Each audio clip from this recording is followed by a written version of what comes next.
Man is his own university. La vie est un choix. Quel est votre choix? La pauvreté ou la richesse? Ici, le choix est vite fait et connu. C'est la richesse, la prospérité, le bonheur, l'abondance, l'éducation honnête, l'amour, le pardon et le partage. Vous êtes né riche et heureux pour être riche et heureux. La richesse et le bonheur sont des droits à manifester. Ne laisse personne te dire le contraire. Même pas moi, coach Simon Ouedraogo. Nos conférences, séminaires et formations sont taillées sur mesure pour vous.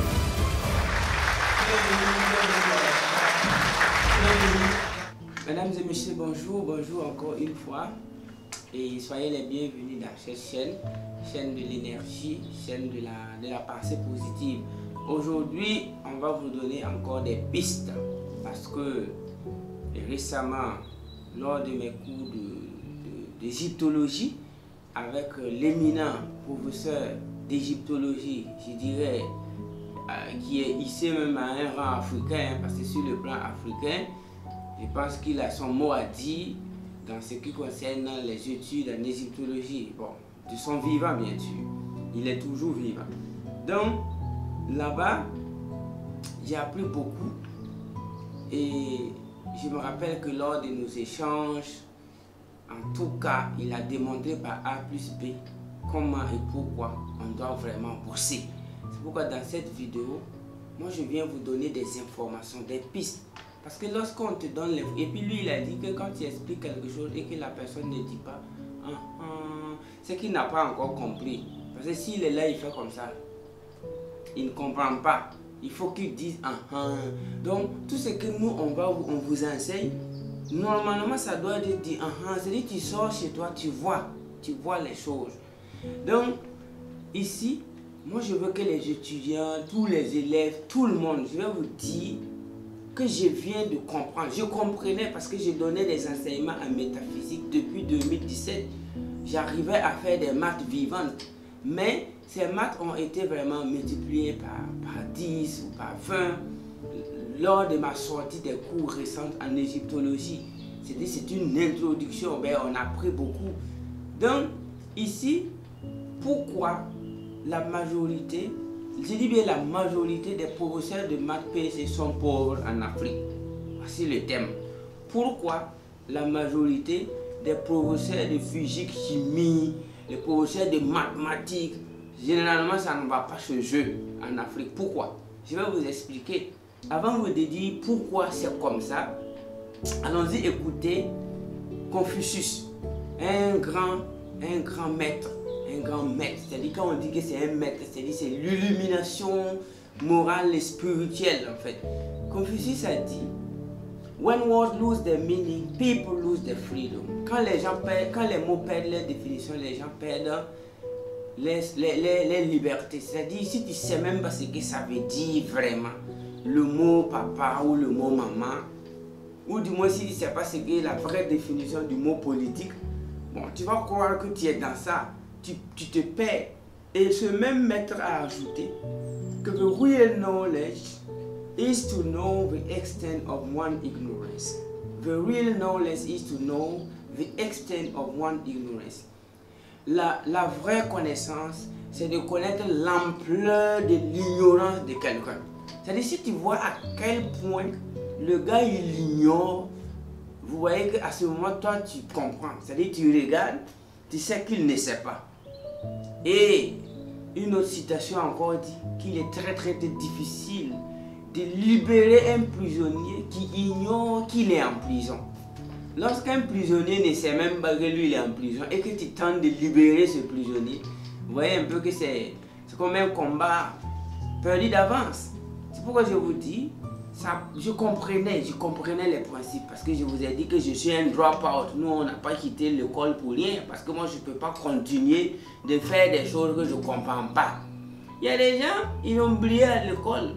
Du CP1 jusqu'en terminale, ils n'ont jamais redoublé, mais eux-mêmes ne comprenaient pas ce qu'ils faisaient. C'est-à-dire, ils bossent, ils avalent, ils prennent les points, ils bossent, ils avalent, ils prennent les points, jusqu'à aller avoir le bac, jusqu'à aller avoir sa licence. Mais ils ne comprennent pas ce qu'ils font. À partir de là, ça ressemble un peu à un manque d'honnêteté pure. Donc à un certain moment, comme moi-même je ne comprenais pas ce que j'ai fait là, moi j'ai dit bon écoute, la vie est simple. Je quitte, mais je vais tenter de comprendre. Et dans ça, j'ai rencontré, je dirais, un des messies, parce que l'Afrique a connu assez de messies. Hein. C'est parce que nous, on ne déifie pas, c'est parce que nous, on n'immortalise pas certaines personnes qui ont passé aussi dans certains continents qu'on a jugé que c'est des dieux. Nous aussi, il y a des gens qui ont vécu en Afrique ici, que si nous, on les priait même là, on n'a pas raté. Parce qu'eux aussi, ils vont prendre nos prières pour transmettre sur le grand maître, c'est-à-dire le maître de l'univers, si vous voulez, Dieu. Voilà. Parmi ces gens-là, laissez-moi citer Cheikh Anta Diop. Cheikh Anta Diop, c'est un Sénégalais et il a travaillé pour dépasser le titre de Sénégalais. Voilà, à un certain niveau, il n'est plus Sénégalais, il était devenu un être humain conscient. C'est-à-dire qu'il était plus élevé que d'être un simple citoyen d'un pays X. Après, il était devenu africain. De son rang africain, il a encore gravi des échelons spirituels. Et après, il est devenu, je dirais, universel. Donc, lui, il nous a dit, chère jeunesse africaine, tout ce qu'on nous on a fait là, il faut continuer le boulot, il faut continuer le travail. Parce que la seule chose qui va vous libérer, c'est la connaissance, option scientifique. Mais regardez, on n'a même pas écouté ça. Bon, c'est vrai qu'ils ont tenté par plusieurs reprises de saper ces travaux. Mais nous, les jeunesses, là, on ne prend pas ces gens comme les Cheikh Anta Diop comme des idoles. Et on essaie de fouiller, lire ce qu'ils ont écrit. Non, non, non. Quand nous, on part chercher des idoles, généralement, c'est des gens qui ne peuvent même pas généralement nous apporter grand-chose. C'est pourquoi il faut changer le fusil d'épaule. Donc, si j'ai dit pourquoi les enseignants de maths PC sont généralement pauvres, parce que j'ai rencontré quelques-uns qui vivent bien, mais la majorité ne comprend pas ce qu'ils font. Tangente de pi, x carré, racine carrée de ta, ils écrivent pi, alpha, gamma, epsilon, c'est-à-dire ça réécrit tableau de variation. Au fait, quand j'ai quitté pour beaucoup bosser, à un certain moment, je me suis rendu compte que les anciens philosophes étaient à la fois mathématiciens. Quand tu prends un philosophe du passé comme les Aristote, les Socrate, les Épicure, les Blaise Pascal, quand tu prends les Euclide, quand tu prends les Isaac Newton, quand tu prends les Albert Einstein, ils sont non seulement dans la philosophie, mais également dans la science. Mais qu'est-ce qui s'est passé au cours de l'évolution ou de l'évolution même de notre éducation? Ils ont séparé naturellement série A et puis série D. Et quand quelqu'un va faire bac D, il dit que lui il est scientifique, mais lui même s'il a 0 en français, même s'il ne connaît pas conjuguer un verbe, même si histoire géo il ne connaît rien, c'est bon. De toutes les façons, les scientifiques, comme c'est bac D là, même s'il ne comprend pas français, c'est pas grave. Ils sont arrivés à séparer les deux là, littérature et sciences. J'ai rencontré des gens aussi qui faisaient bac A, ils ramassent 0 sur 20 en maths. 0. Et comme lui fait, il lui dit comme il est littéraire. Les deux, monsieur là, je suis désolé pour vous. Tu ne peux pas être scientifique sans être littéraire. Quand je lisais un livre de Emmanuel Dongala, Jazz et Vin de Palme, le gars il est à la fois scientifique et littéraire. Et les meilleurs même romans ou du moins livres de littérature ont été écrits par des scientifiques. Parce que quand un scientifique se met à écrire un livre, lui il navigue pas. Il vous donne des expériences vécues que vous pouvez vivre. Il ne prend pas seulement et puis il se met à écrire. Donc quand j'ai commencé à dire, attends, pourquoi Socrate est un philosophe? Pourquoi Aristote étant un philosophe était à la fois alchimiste, mathématicien, métaphysicien, astrologue? Pourquoi? Pourquoi Albert Einstein, qui maîtrisait vraiment, je dirais, la littérature, était à la fois scientifique? Je ne comprends. Mais aujourd'hui, quand tu prends nos gars qui disent qu'ils ont fait maths là, côté littérature, ça fait 0. Tu prends ceux qui ont fait littérature, côté maths, ça fait 0. Moi, j'ai été interprète en français et anglais quand j'étais en classe de première. Mais je faisais série D. Pendant ce temps, il y a d'autres qui ramassaient des 0 dans les matières littéraires. C'est vrai que je vous ai dit que je regrette avoir allé trop loin parce que j'ai perdu beaucoup de temps. Mais si je vous raconte ça, c'est qu'il y a des camarades, il gagnait 18 en maths, 20 sur 20 en maths, 0, 1 en français, 1 en anglais, 1 en histoire géo, 18 en physique chimie. Et il part gagner le bac avec 15 de moyenne. Aujourd'hui, là, si tu rencontres ces jeunes-là en ville, tu vas fuir. 0. Puisque il y a des gens aussi, ils étaient en bac A, c'est eux qui font 18 en français, 18. Donc tout ça là, je suis en train de vous dire que nos mathématiciens actuellement, nos 80% de nos professeurs de physique chimie ne comprennent pas ce qu'ils font. Quand tu ne comprends pas ce que tu fais, ça fait déjà 0. Donc un jour j'ai demandé, quand on fait le repère OIJ là, le J là c'est pour dire quoi, le I c'est pour dire quoi, on m'a dit que c'est une convention, que de prendre ça comme ça. D'ailleurs même tu poses trop de questions. Moi je ne sais pas pourquoi on a dit 2x, l'X la même chose. Mais lors de mes cours d'égyptologie, le professeur nous a montré la valeur de X dans l'univers, la vibration de chaque lettre connectée avec l'univers. Mais écoutez, chère jeunesse africaine, moi-même je vous recommande l'égyptologie, hein. Faites vos recherches. Je me rappelle, je vous ai dit de faire des recherches sur le trading. Voilà, vous avez tradé, il y a pas mal qui m'appellent pour dire ah coach, grâce à vous, je gère mon compte démo, je connais le marché boursier de Londres, je connais le marché boursier de Tokyo, j'ai pu payer des crypto-monnaies et tout. Tout ça c'est bien, mais je vous recommande aujourd'hui de taper égyptologie. Vous allez repartir en arrière pour comprendre ce qui s'est passé dans les temples là-bas. Qu'est-ce qui s'est réellement passé dans les pyramides? Qu'est-ce qui s'est réellement passé? Donc, vraiment un grand merci à ce grand monsieur, le professeur Magloire Somé, qui a pris plus de 30 ans de sa vie pour bosser. On en a assez en Afrique, il y a des gens qui ont vraiment bossé, ils ont le savoir, ils peuvent faire quelque chose. Mais c'est à nous les jeunes d'aller chercher ce savoir. Vous êtes là, que racine carrée, de quoi, on dit, pour montrer, pour racine là même ça a commencé, pourquoi ils ont dit racine, ça a commencé comment? Le professeur de maths l'a dit que c'est une convention. 2x carré plus 1 égale 0, on te dit de résoudre l'équation. Tu dis mais x carré la même chose, et il dit hey, qu'il faut prendre ça comme ça. On part en physique chimie, énergie cinétique, on part en physique chimie, chute libre. Le gars il te dit que non, y égale 1 demi de gt au carré. Il faut avaler la formule là. Et pendant le devoir, tu poses bien comme lui il a dit, y égale 1 demi de gt au. Et puis tu tires l'équation t et puis on te donne tes points. Il ne faut même pas chercher à savoir ça dans la vie pratique.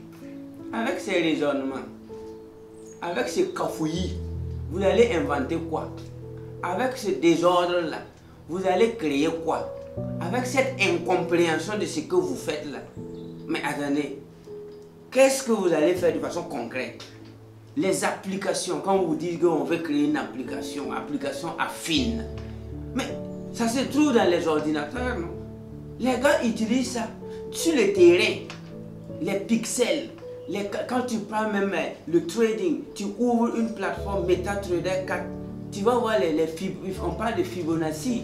On va parler d'effet de levier. On a parlé d'Archimède, non?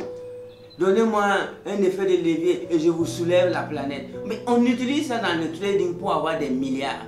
Tu rentres, tu ouvres ton compte, l'effet de levier est là, limité à 1000 $, quelque chose comme ça. Ça, c'est le vocabulaire du trading. Les RSI, les Bollingers, on parle des indices. Mais ce sont des grands mathématiciens de Harvard qui ont eu à mettre les maths en application et ils ont vendu ça au niveau de Wall Street, les bourses de Londres, bourses de Tokyo. Ce sont des professeurs de maths.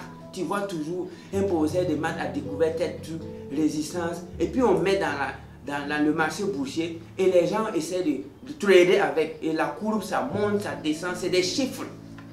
Pendant ce temps, nos professeurs de maths là, c'est la craie là. Ils vont finir un paquet de craie en 2 jours. Ils prennent le tableau, jusqu'en bas du tableau, là, on dirait dans un moulin. Tu ramasses la farine de la craie là comme ça remplit un sac. Et ça fait 10 ans le Coran est calé dans le film là. Ça bouge pas. Ça bouge pas. Oméga c'est quoi? Alpha c'est quoi? X carré c'est quoi? Racine carrée c'est quoi? Ça veut dire quoi dans la réalité? Ça existe. Mais Haya, oh, mais mon petit, c'est une convention. Tu vas prendre ça comme ça. C'est J, c'est moins 1, c'est moins l'infini, c'est plus l'infini. Quand tu ne comprends pas ce que tu fais, c'est pour d'ailleurs même un éminent professeur, Joseph Kizerbo, a su bien dire, lorsque tu ne sais pas ce que tu cherches, tu ne comprends pas ce que tu trouves. Vous voyez un peu que les grands comme les Joseph Kizerbo, qui a beaucoup bossé également, et c'est un grand monsieur, je salue son âme, il a dit, si tu ne sais pas ce que tu veux, tu ne comprends pas ce que tu... Si tu ne sais pas ce que tu cherches, tu ne comprends pas ce que tu trouves. Quand tu trouves, même tu comprends. Parce que toi-même, tu ne sais pas, tu cherches quoi. Donc nous, on a dit, oh, moi j'ai trouvé, x égale à 8, j'ai trouvé. Nous tous, quand on faisait nos devoirs bizarres, quand on sort, on se soude les tampons. Toi, tu as trouvé combien? Le x là, ça fait moins 1. Moi aussi, j'ai trouvé. Donc nous tous, on va à la cafette, on mange, parce que le premier de classe a déclaré que x égale à moins 1. Nous aussi, nous qui étions dans les 5 premiers qui nous débrouillons aussi, nous aussi on a trouvé x égale à moins 1. Donc on se gonfle dans la cour parce que bon, x égale à moins 1. Mais tu as trouvé quoi? X égale à moins 1 et après? Oui, x égale à moins 1. Toi tu vas aller dormir, tu laisses x égale à moins 1 sur ta feuille, tu dis tu as trouvé. Comme tu ne sais pas ce que tu cherches, tu ne peux pas comprendre ce que tu as trouvé. Alors que la vie, c'est purement scientifique. C'est-à-dire, quand tu calcules même l'atterrissage X d'un professeur ou du moins d'un fonctionnaire qui va aller à la retraite dans 10 ans, tu peux calculer la portée en utilisant les chutes libres. Y égale à 1 demi de gt carré. À l'instant T là, le gars il va prendre sa retraite dans quelle maison? Tu calcules tout, tu vas trouver un non loti derrière des rails ou un monsieur qui joue au loto. C'est-à-dire, on peut calculer où est-ce qu'un enseignant sera dans 10 ans, s'il n'apprend pas plus que ça. On peut calculer, c'est comme quand l'avion atterrit, il ne rate pas l'aéroport.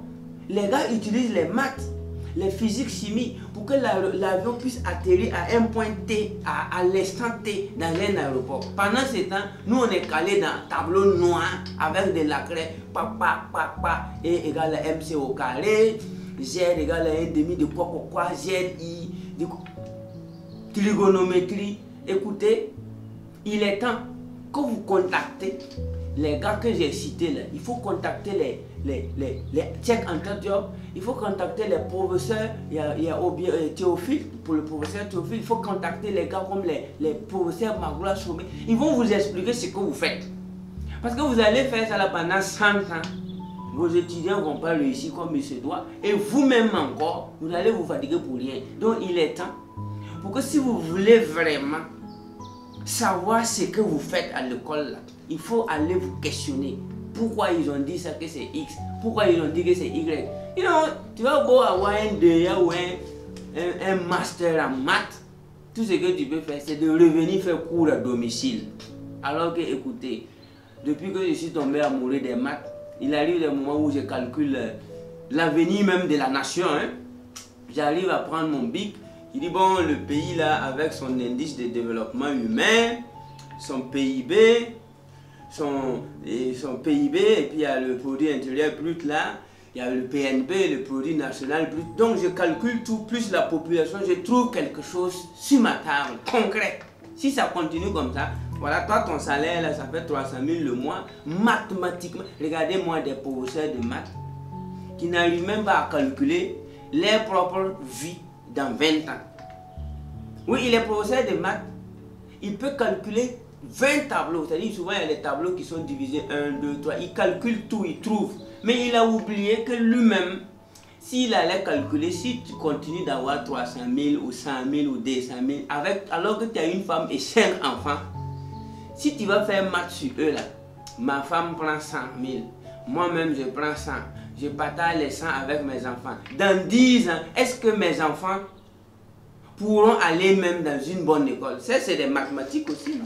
Mais pourquoi certaines personnes n'arrivent pas à calculer ça alors que n'importe quelle équation de n'importe quel degré que tu le donnes, il résout. Équation de degré 3, c'est ça même il aime. Équation de degré combien? Il va te déchiffrer ça et puis il trouve. alors que lui-même, dans sa propre vie, il n'a pas encore trouvé. C'est pourquoi moi je vous dis, la science, c'est tout ce qu'il nous faut. Donc bonjour, si vous savez faire les maths. Je vous lance mon bonjour si vous savez faire les physique, chimie. Désormais, il faut chercher à comprendre ce que tu fais. Et tu vas calculer les mathématiques même de ton propre avenir. Tu calcules la physique, chimie de l'avenir de ta nation, de ton pays. Et tu essaies de comprendre enfin quelles sont les connotations, les asymétries, quels sont les rapports entre les choses dans l'univers surtout. Une fois que vous comprenez ça, vous êtes enfin quelqu'un qui fait les maths. Sinon les anciennes maths mortes, moi j'appelle ça des mathématiques mortes, que nous on a passé notre temps à calculer avec des calculettes scientifiques là. Je suis désolé, ça n'apporte pas à manger. Il faut commencer à faire des maths vivantes, des maths de laboratoire, des maths d'aéroport, des maths où quand même la famille quand même sent que le petit là connaît les maths. Simple calculer même les trucs comme on appelle caisse nationale de sécurité, calculer les petites, ce que tu vas devenir même dans 10 ans, le gars ne comprend pas ça. Comment gérer son salaire même pour que d'ici 20 ans il soit riche. Il est mathématicien. Tout ça là c'est quoi? Parce que on ne sait même pas ce qu'on cherche. Donc quand tu trouves, tu ne comprends pas. C'est pourquoi dans cette vidéo, nous on veut inviter tous les professeurs, c'est-à-dire même tous les jeunes qui aimaient les maths là. Il ne faut plus faire les maths comme vos grands frères, c'est fini. Il faut changer de manière de faire les maths. Vous allez voir que les mathématiques c'est des codes, c'est des messages codés, c'est des philosophes qui ont codé, c'est des métaphysiciens qui ont codé tout. Quand vous prenez les exercices de maths, vous lisez, il faut lire avec philosophie, c'est pas pour rien. L'exercice là c'est un code. Quand tu arrives à décoder ça, ça doit s'appliquer dans ta vie pratique. Et tu dois réussir dans ça. Parce que tu sois littéraire, que tu sois scientifique, nous sommes tous là pour être des scientifiques et des littéraires. Mais je suis désolé, généralement ça ne se passe pas à l'école. Ça se passe dans l'éducation, ça se passe sur le terrain. Ça se passe auprès des gens qui ont compris les vrais maths là. Donc c'est pourquoi moi je veux que tous ces jeunes là, vous n'allez pas pouvoir avancer sans ça. C'est pourquoi si tu sais bien lire et écrire, tu peux commencer à apprendre les maths dans ta chambre, en t'amusant, en travaillant. Tu vas finir par créer un laboratoire sans t'en rendre compte. Tu vas finir par programmer des choses sans t'en rendre compte. Parce que c'est notre héritage, les mathématiques et les physiques chimie. C'est un héritage de n'importe quel humain. Mais si tu ne comprends pas ce que tu fais, je suis désolé.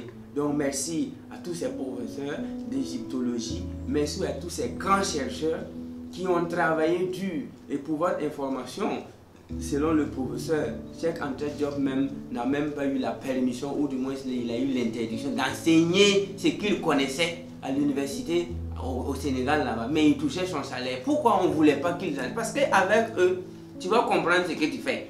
Ça donne ça. Maintenant, ceux qui enseignent les maths mortes là, c'est eux qu'on a dit que c'est des enseignants de maths. Ils se promènent maintenant dans les tableaux là, et après on se regarde, il dit que tu n'as pas encore payé à la fin du mois. Cours à domicile, il faut dire à ton papa d'envoyer l'argent là. Le professeur de maths a dit d'envoyer l'argent à papa, alors que papa ne sait même pas lire et écrire. Regardez-moi ça. Ça c'est quoi? Nous on a vu tout le monde, après avoir eu la licence en maths, on repart en arrière pour donner des cours de maths de 3e à domicile. Et on choisit, on sélectionne, on va dans les cités là, on voit les maisons où il y a fleurs, on tape quoi. Bonjour, moi j'ai la maîtrise en maths. Est-ce qu'il n'y a pas un élève de 3e ou de terminale? Oui, il n'y a pas pour qui fait ça. Et puis le gars il saute sur l'enfant là. Voilà, x carré plus 2x égale à 0. Il faut résoudre l'équation. La tangente, et puis cosinus de i, il est calé là-bas. Et c'est lui qui va prendre l'argent du vieux qui vend les arachides au marché là, empoché. Et puis, alors que toi, le savoir que tu as là, si tu vas laver ce savoir là, le monde entier peut compter sur toi. Donc après la licence en anglais, on revient donner cours à domicile, à la maison. Et c'est pas chez n'importe qui, c'est des gens qui ne savent pas lire et écrire et qui cherchent vraiment les vrais maths de la vie là. On vient, moi j'ai côtoyé beaucoup de professeurs de maison. Ils sont là, ils cherchent des enfants de 3e, des enfants de seconde pour donner cours de maths, alors qu'il a la maîtrise en maths. Ça veut dire qu'il n'a pas compris ce que Aristote a dit il n'a pas compris Archimède, il n'a pas compris Euclide, il n'a pas compris Albert Einstein, il n'a pas compris Homme, il n'a pas compris. S'il avait compris, il allait tenter de faire quelque chose comme Isaac Newton. Il allait tenter de faire quelque chose comme Euclide. Il allait tenter de faire quelque chose comme Albert Einstein. Il allait tenter de faire quelque chose. Mais comme lui-même ne comprend pas ce qu'il a dans son sac, il va faire comment?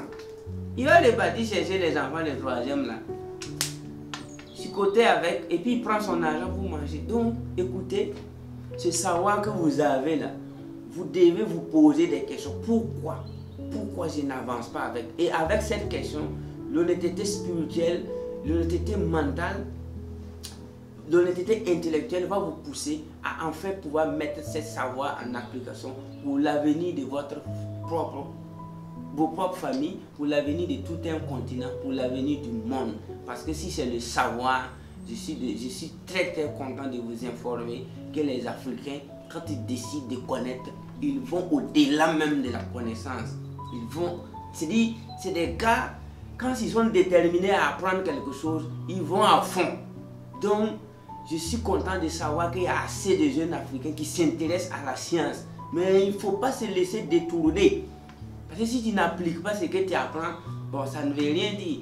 Sur ce, je vous aime et j'espère bien qu'ensemble, on va rejoindre Cheikh Anta Diop pour pouvoir réorganiser notre propre vie afin de léguer un vrai héritage spirituel, mental, économique à nos enfants.